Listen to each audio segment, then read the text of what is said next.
Hello students, अब हम पढ़ेंगे potential energy of a magnetic dipole in a magnetic field.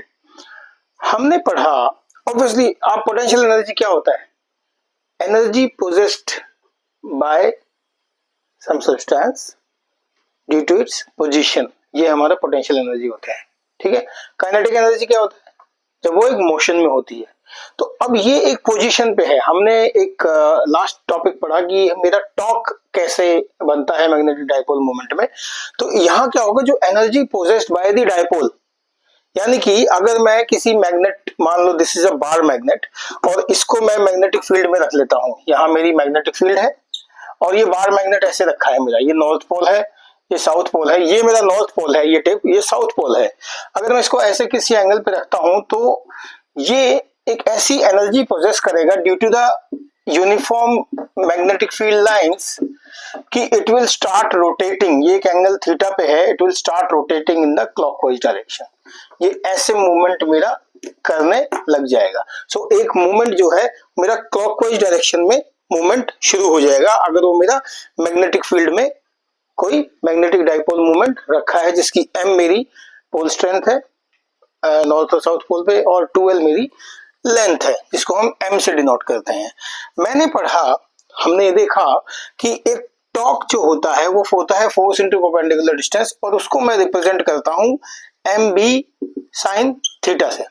अब देखो, ये टॉर्क तो है पूरा, इस पूरे डाइपोल मोमेंट, इसका पूरे डाइपोल का, इसका जो मैग्नेटिक डाइपोल मोमेंट है, जो मेरी मैग्नेटिक बार रखी है इसका।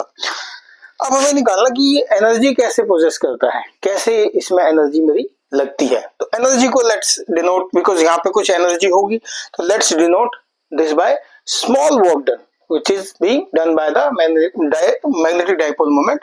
Small work done is torque d theta। अब वो क्या है, ये किसी एंगल थीटा पे रखा है, तो एक छोटे से एंगल पे हम इसको कंसिडर कर लेते हैं, और वो थीटा की जो वैल्यू होगी that will vary from theta 1 to theta 2, अगर मैं इसको इंटीग्रेट करने लग जाऊंगा तो। ठीक है। जब मैं इसको इंटीग्रेट करूंगा तो this will be w torque d theta, theta 1 से थीटा 2। अब टॉर्क की वैल्यू क्या है, mb sin theta d theta, theta 1 to theta 2। बहुत ही सिंपल इंटीग्रेशन है। mb मेरा कांस्टेंट है, बाहर आ जाएगा mb, और ये आ जाएगा मेरा sin थीटा का इंटीग्रेशन क्या हो गया, minus cos theta, theta 1 to theta 2। So W, और मैं U से भी डिनोट कर सकता हूँ potential energy, which is equal to, इसको पोटेंशियल एनर्जी को मैं PE लिख सकता हूँ। ठीक है। तो potential energy is work done possessed by the dipole, that is U, मतलब सॉरी एनर्जी U। सो अब हम इसको लिखेंगे MB minus MB cos theta 2 minus cos theta 1, ये मेरी वो एनर्जी कहलाएगी। ठीक है, ये है मेरा सिंपल सा फॉर्मूला। अब इसमें कुछ कंडीशन आ जाती है। मान लो थीटा 1 मेरा 90 डिग्री हो गया और थीटा 2 मेरा थीटा हो गया, यहां रख दूंगा वैल्यू, तो u is equal to minus mb cos theta. हम इसको ऐसे भी रिप्रेजेंट कर सकते हैं। तो आपको ये फॉर्मूला जो है वो याद रखना होगा।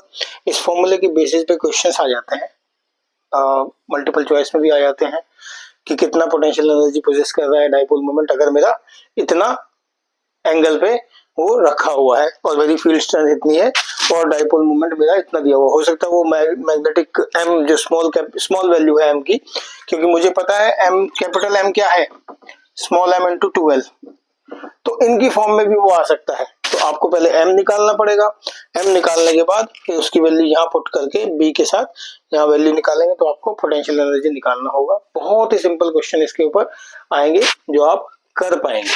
ठीक है। अब आप इसकी प्रैक्टिस करें, इसको समझें, इसको एक बार गो थ्रू करें। कुछ समझ में ना आए तो कमेंट सेक्शन में डाल के मुझसे पूछें, I will be there to help you. मेरे इस चैनल को सब्सक्राइब करें, अपने दोस्तों के साथ भी शेयर करें, और मेरी इस वीडियो को लाइक करें। Thank you.